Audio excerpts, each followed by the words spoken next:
এলমে মারিফত প্রতিটা আয়াত রাসূলের কলব থেকে উচ্চারিত হয়েছে, প্রতিটা নির্দেশ এলমে বাতেনের থেকে প্রকাশিত হয়েছে। কোনো একটা নির্দেশ বাতেন থেকে মানে জাহের থেকে আসছে কেউ প্রমাণ করতে পারবে? দেখেন না, কিছু কাফের রাসূলের সামনে এসে বৈশা বলেন, বাতিজা আবু জেহেল আবু লাহাবের দল, আমরা তোমরা একই বংশের, চাচা বাতিজার সম্পর্ক, কামা দুই দল বানাইয়া মারামারি করে কোনো লাভ আছে? চলো সুন্দর একটা মীমাংসায় যাই। চাচা কি মীমাংসা? একসাথে বসছেন, 6 মাস আমার দলবল নিয়ে তোমাদের আল্লাহর ইবাদত করবো, আমরাই আগে শুরু করব।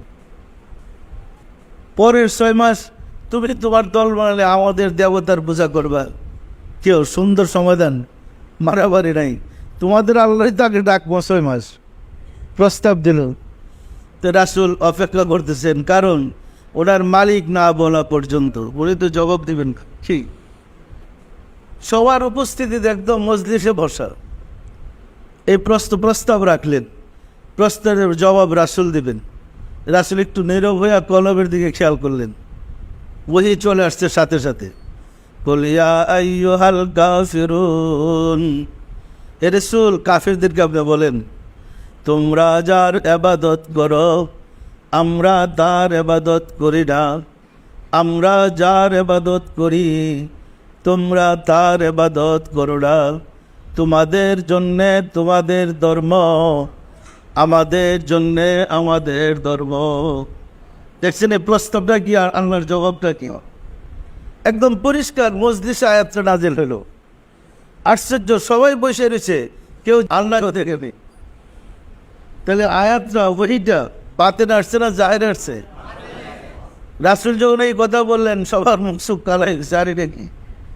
আমাদের সমাজের লোক হলে বলতো যে এটা তো সুন্দর প্রস্তাব, জগরাজাটির কি আছে 6 মাস মিললে, তারাই তো আগে 6 মাস ইবাদত করবে কি?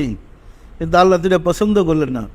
সম্মানিত আশিক রাসূলেরা, প্রতিটা প্রশ্নের জবাব এখনো আল্লাহর পক্ষ থেকে পাওয়া সম্ভব। অসম্ভব নাকি? আল্লাহর পক্ষ থেকে সংবাদ পাওয়া সম্ভব না সম্ভব?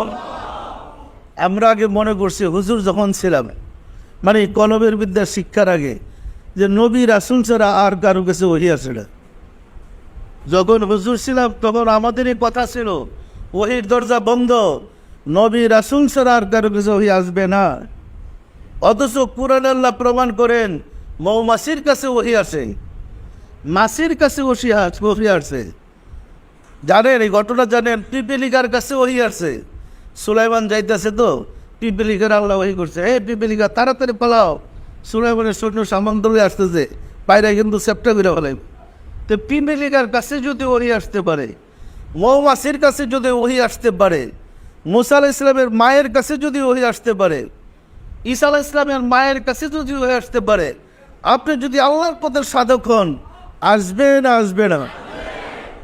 রাস্তায় তো বলে গেছি, মানুষকে পিঁপড়ার চেয়েও খারাপ, মৌমাছির চেয়েও খারাপ, তার কাছে ওই তো আসবি না, আসলে সে আল্লাহর সংবাদটা পাবে কীভাবে? কিন্তু যেখানে ওহী আছে সেখানেও তো যেতে হবে। ওই যে বিশ্বের কি খেলা যেন খেলাইতেছে কোন মাঠে, ওই যে ক্রিকেট খেলা এখানে হইতেছে না, কোথায় কোন মাঠে? স্টেডিয়ামে বিশ্বের কি ক্রিকেট খেলা হচ্ছে। তো খেলা দেখতে হলে তো ওই মাঠে যাওয়া লাগবে, ওইখানে না গিয়ে কি আর খেলার খবর পাইবেন? সম্মানিত আশিক রাসূলেরা, আল্লাহ রাসূলের প্রেমের খেলা যে কলব থেকে দেখা যায় ওই কলবে ঢুকতে হবে।